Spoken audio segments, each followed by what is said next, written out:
बोलिए सदगुरुदेव की जय। क्या बात है भाई, जलपान नहीं मिला है क्या? है? थोड़ा तेज से जयकारा लगाएं।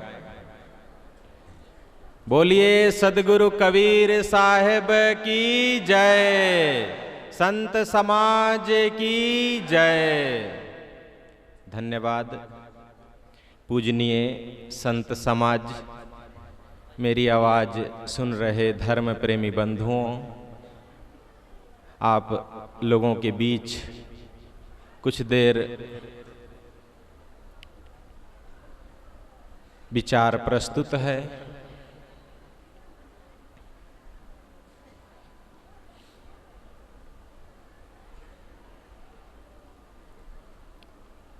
बंधुओं, जीवन की सबसे बड़ी समस्या है समस्या को हल करना। फिर से कहूं एक बार, जीवन की सबसे बड़ी समस्या है परिस्थितियों से गुजरना। जो जीवन में परेशानी आए, समस्या आए, उसका समाधान खोजना। हर चीज करता है आदमी, हर वो काम करता है, लेकिन कोई ऐसी परिस्थिति बनती है हमारे जीवन में कि हम टूट जाते हैं, लाचार हो जाते हैं और हमारा दिमाग, हमारा माइंड काम करना बंद कर देता है कि अब मैं क्या करूं, किस रास्ते पर जाऊं। तो बंधुओं, उसी का समाधान लेकर आज मैं यहां प्रस्तुत हूं आपके सामने। एक छोटा सा सूत्र हर आदमी के लिए। जीवन है तो समस्या है, और समस्या से पहले समाधान है, ये आप सोच लें। समस्याएं बहुत हैं, लेकिन हर समस्या का कोई ना कोई समाधान होता है, और वो समाधान मैं आपको किसी ढंग से बता रहा हूं। बंधुओं, जब भी हमारे जीवन में कोई भी परेशानी आती है तो हम क्या चाहते हैं? जब भी कोई भी परेशानी आती है, बेटा मर गया, एक्सीडेंट हो गया, पत्नी मर गई, मां बीमार है, कुछ भी, तो हम क्या चाहते हैं? ये समस्या टल जाए, ये समस्या कम हो जाए, या खत्म हो जाए, या सुख में बदल जाए। इसके लिए करना क्या होगा वो मैं बताता हूं। संत जन बताते हैं, कोई भी अगर आपके पास समस्या आती है, प्रॉब्लम आता है, कोई आप ऐसी बड़ी गलती कर जाते हैं, वही आपके लिए सबसे बड़ी समस्या बन जाती है। तब उस समय उससे निपटने के लिए पहला काम है मौन। कितनी भी बड़ी से बड़ी समस्या हो, आप मौन हो जाइए। एक बच्चा घर में खूब शैतानी किया, खूब गलती किया, खूब उधम मचाया, पिता आया, खूब उसको डांटने लगे, लेकिन बेटा कुछ बोलता ही नहीं है। क्या करेगा पिता? एक दो झप्पड़ मारेगा और चुप हो जाएगा थोड़ी देर में। लेकिन अगर बेटा भी उसी में कुछ कुतर्क करने लगे, कुछ उत्तर देने लगे, तब वो झगड़ा शाम तक भी नहीं खत्म होगा। तो पहला समाधान है, समस्या अगर आपके पास आती है तो आप मौन हो जाइए। वो समस्या क्या होगी? कम हो जाएगी। वो दर्द, वो दुख आपका कम हो जाएगा। और एक दूसरा उपाय है। दूसरा उपाय है धीरज, समय, गैप। कोई भी समस्या आए, कोई भी प्रॉब्लम आए, तो आप उसको थोड़ा समय दे दीजिए कि इसको मैं 5 मिनट बाद इस पर विचार करूंगा, 5 मिनट बाद, 10 मिनट बाद मैं सोचूंगा कि इसका हमें क्या करना चाहिए। लड़के ने बहुत बड़ी गलती कर दी, अब सीधा झापड़ मार दें या पुलिस के हवाले कर दें या गोली मार दें, कुछ भी मन में आता है। लेकिन आप उस समय उस जितनी बड़ी समस्या हो उतना ज्यादा गैप दे दीजिए उसको, उतना ज्यादा समय दे दीजिए कि इस पर 10 मिनट बाद मैं विचार करूंगा। और जब 10 मिनट बाद आप विचार करेंगे ना तो एक अच्छा सुझाव आपको मिलेगा। आप खुद सोचिए, आपके जीवन में जो समस्याएं आज तक आ चुकी हैं वो कितनी बड़ी बड़ी थी, लेकिन आज क्या माने रखती हैं वो? आज कोई महत्व तो है? किसी का बच्चा बिना माता पिता के पूछे शादी कर ले, उस बच्चे के लिए उस समय कितनी बड़ी समस्या है और माता पिता के लिए कितनी बड़ी समस्या है। मतलब बिना माता पिता की मर्जी से किसी का बच्चा शादी कर ले, उस दिन उसके माता पिता पर क्या बीतती होगी। मैं अपने बच्चे को पैदा किया, पढ़ाया लिखाया, योग्य बनाया कि मैं शादी करूंगा, लेकिन वो इस दिन यही सोचता है कि मेरा नाक कटा दिया, मेरा सर नीचा कर दिया, बहुत बड़ी समस्या है। लेकिन आज कोई यहीं एक बूढ़ा और बूढ़ी बैठे हों जो अपने बिना माता पिता के मर्जी के शादी किए हों, आज वो समस्या क्या माने रखती है? आपके दादाजी के पिताजी से बिना पूछे शादी कर लिए थे, आज वो क्या महत्व रखता है? समय सारी समस्याओं का समाधान कर जाता है, बस इतना कहना चाहता हूं मैं। समय एक ऐसा मलहम है कि बड़ी सी बड़ी समस्याओं का समाधान कर देता है।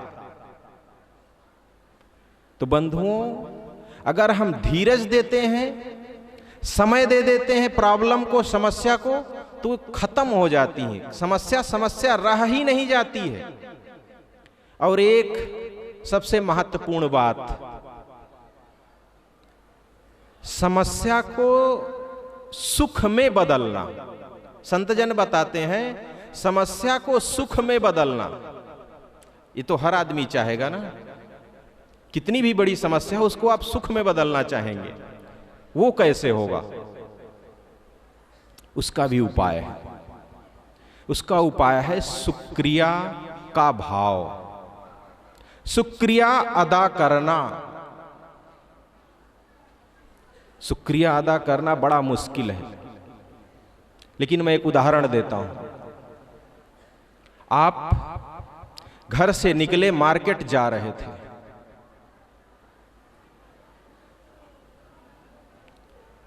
आपके आगे आगे एक बंदा चल रहा था, पीछे से एक मोटरसाइकिल आई और दोनों को टक्कर मारते हुए चली गई।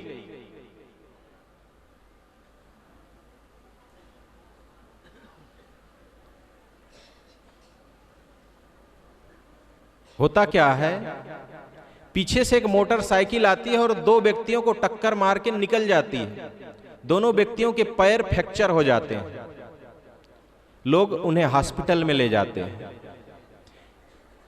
एक आदमी रो रहा है, अच्छा खासा भला मैं मार्केट जा रहा था, सामान लेने जा रहा था, कहां आ गया किसी बदमाश ने, पता नहीं कैसे मेरे ऊपर गाड़ी चढ़ा दी, कैसे ठोकर मार दी। खूब कोस रहा है, अगर मिल जाए तो मैं बताऊं उसको। लेकिन एक दूसरा आदमी है, उसको भी वहीं टक्कर लगी है, उसके पास भी लोग गए, कहते हैं बड़ा गड़बड़ हुआ आपके साथ, आपको चोट लग गई। कहे नहीं, मैं तो शुक्रिया अदा करता हूं। कहे किसका शुक्रिया अदा करते हैं? कहे गलीमत है, उस बाइक वाले के पास ट्रक नहीं थी, उस बाइक वाले के पास ट्रक नहीं थी, कहीं वो ट्रक से टक्कर मारता तो हम बचते ही नहीं, कम से कम मैं जिंदा तो हूं। बंधुओं, हम सब यहां बैठे हैं, बहुत बड़े सौभाग्यशाली हैं। बहुत से ऐसे लोग हैं यहीं जो सत्संग में आना चाहते हैं, लेकिन वो आ नहीं सकते। क्यों? उनके पास पैर नहीं है, वो चल नहीं सकते हैं। बहुत से ऐसे लोग हैं जिनके पास आंखें नहीं हैं, वो दुनिया देख ही नहीं सकते हैं। आपके पास ये सब चीजें अवेलेबल है फ्री में, इनकी कीमत हम कब समझेंगे? आपके पास जो समस्या है वो बहुत छोटी है, इससे भी बड़ी समस्या आपके पास हो सकती है। गुरुजी के पास जब कोई आता था, मैं देखता था, गुरुजी पूछते थे, कहो भैया कैसे? साहब मत पूछिए, बहुत परेशान है, बहुत दुख है। साहब जी कहते थे क्या क्या दुख है? वो बताते थे। कहे देखो ये दुख कुछ भी नहीं है, इससे भी बड़ा बड़ा दुख लोगों के जीवन में आया। राम का ही जीवन देख लो, उनको उनके पिता ने घर से निकाल दिया, जंगल में उनकी पत्नी को कोई उठा ले गया। तुम्हारी पत्नी तुम्हारे साथ में है, तुम्हारे पिताजी तुम्हें घर से नहीं निकाले हैं, रोज रोटी मिलती है, और क्या चाहते हो? बस उनको कुछ बातें ऐसे कहनी थी और उन्होंने ऐसे कह दी। बस प्रॉब्लम कितनी छोटी सी। शुक्रिया का भाव होता ही नहीं है, जो हमारे पास है उसमें संतोष नहीं होता है। आदमी पैसे से, धन से, जमीन से, जायदाद से बड़ा नहीं होता है बंधु, विचारों से बड़ा होता है। अगर उसके पास सोच है तब वो बड़ा आदमी है।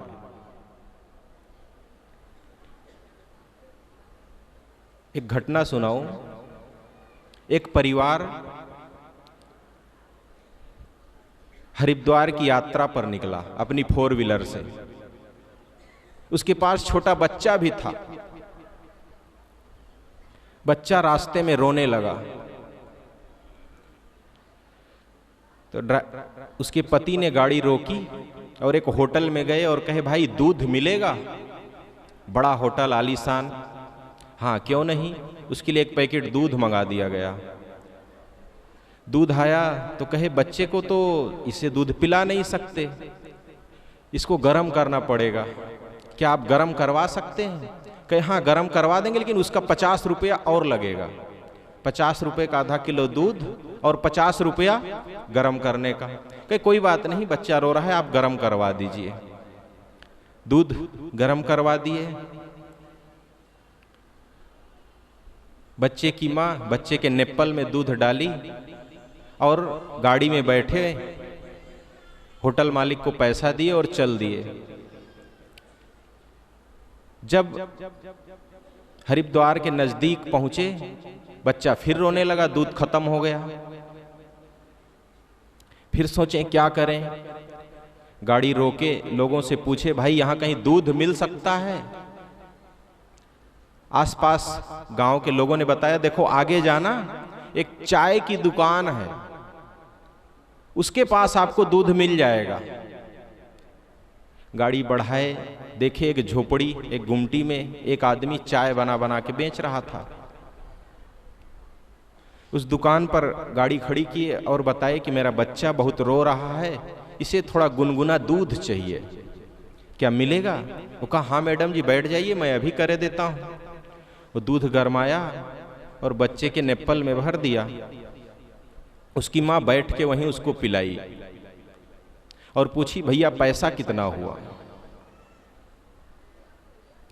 वो चाय वाला कहता है बहन मैं बच्चों के दूध का पैसा नहीं लेता, आगे आपको और कोई दुकान मिलने वाली नहीं है और आप आगे के लिए भी दूध मेरे से लेकर के इसमें भर लीजिए। इतना वो कहा कि उस मां के आंख में आंसू आ गया। केवल वो इतना कहा कि मैं बच्चों के दूध का पैसा नहीं लेता। वो मां सोचने लगी अमीर ये है कि होटल वाला है, अमीर ये चाय वाला है कि होटल वाला है? गरमाने के पहले बता दिया कि गरमाने का 50 रुपया लगेगा। कौन अमीर है आपकी नजर में? किसके लिए सर झुकेगा आपका? आप ऐसा क्यों नहीं बनना चाहते? हम ऐसा क्यों नहीं बनना चाहते? प्रकृति का शुक्रिया अदा करो कि आप देने लायक हो। एक आदमी जब आपसे कभी कोई कुछ मांगे तो ना मत कहो जब तक जान है, क्योंकि आप दे सकते हो। और कहीं स्थान परिवर्तन हो जाता तो आप मांगने वाले होते और देने वाला दूसरा, तब आपकी क्या स्थिति होती? शुक्रिया अदा करो अपने परिवार का, अपने कुल का, अपने आप का, कि मैं दे सकता हूं किसी को 10 रुपया, 1000 रुपया, 10,000 रुपया। बंधुओं, आदमी सोच से बड़ा होता है, विचारों से बड़ा होता है, और ये विचार हमको कहां मिलेंगे? कौन देगा? संत जन, गुरुजन। इन विचारों को बहुत सुने हम यहां। जरूरत है इनको आचरण करने की।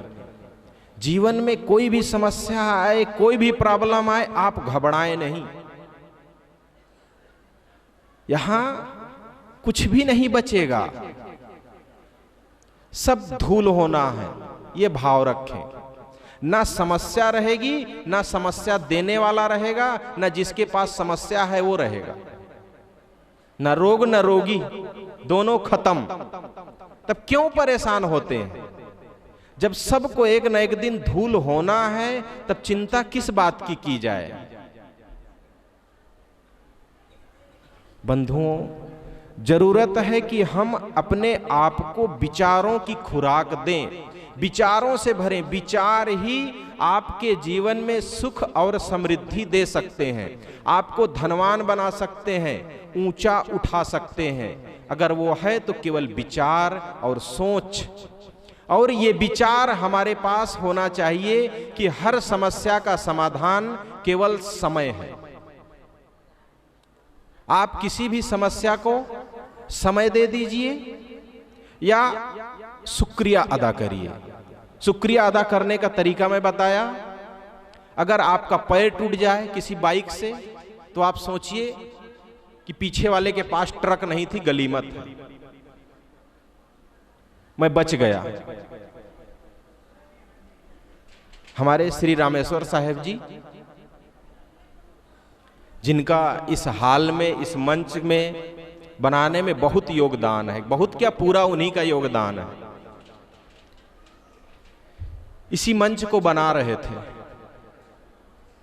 बनाते समय कटर मशीन से उनके पैर में कटर चल गया, सारी अंगुलियां अलग हो गई पैर की, आपके आने के 2 दिन पहले। उनको तुरंत हॉस्पिटल ले गए, अभी वो अपने कमरे में है, चल नहीं सकते। कैसे हैं साहब, उनसे हम लोग रोज पूछते थे। कहे कुछ नहीं हुआ साहब, बच गया, ये तो बहुत थोड़ी सी हुई। कुछ नहीं हुआ साहब, ये तो बहुत थोड़ा सा है। एक आदमी का पूरी अंगुलियां 5 कट गई हैं, अलग हो गई हैं, और कहता है कोई बात नहीं साहब, ये तो ठीक हो जाएगा। हुआ भी, बहुत जल्दी उनको आराम मिला और वो आश्रम आ गए, पट्टी लगी है, धीरे से ठीक हो जाएगा। लेकिन ये भाव हमारे अंदर भी आना चाहिए, किस चीज का? शुक्रिया का, कि जो कुछ हुआ बहुत अच्छा है, मैं बच गया। वो कटर और कहीं भी गिर सकता था, और कहीं भी लग सकता था, पूरा पैर भी अलग हो सकता था। हम लोग यहां आए हैं, बहुत बड़े सौभाग्यशाली हैं। ट्रेन का एक्सीडेंट भी हो सकता था, कुछ भी हो सकता था। और क्या चाहिए हमको? तो शुक्रिया का भाव जब हमारे जीवन में आएगा, तभी हम अपने जीवन को, समस्याओं को निर्मूल कर सकते हैं। फिर समस्या रह ही नहीं जाएगी, हर समस्या सुख में बदल जाएगी। बस उसका एक ही पॉइंट है, शुक्रिया का भाव। आप लोगों से बस इतना ही कहकर मैं विदा लेता हूं कि जो चीज आज आपको अवेलेबल है, जितना प्यार मिलता है, जितना पैसा मिलता है, जितना स्नेह मिलता है, जितना साथियों का संपर्क मिलता है, उन सब का आप शुक्रिया अदा करें और अधिक ना चाहें। क्यों? क्योंकि बहुतों को इसका नसीब नहीं है, बहुतों को ये नहीं मिल सकता है, और आपको मिला है तो आप उसका उपभोग करें, जो है उसमें संतोष करें। बस इतना ही कहकर मैं अपनी बात को यहीं पर विराम देता हूं। बोलिए सद्गुरुदेव की जय।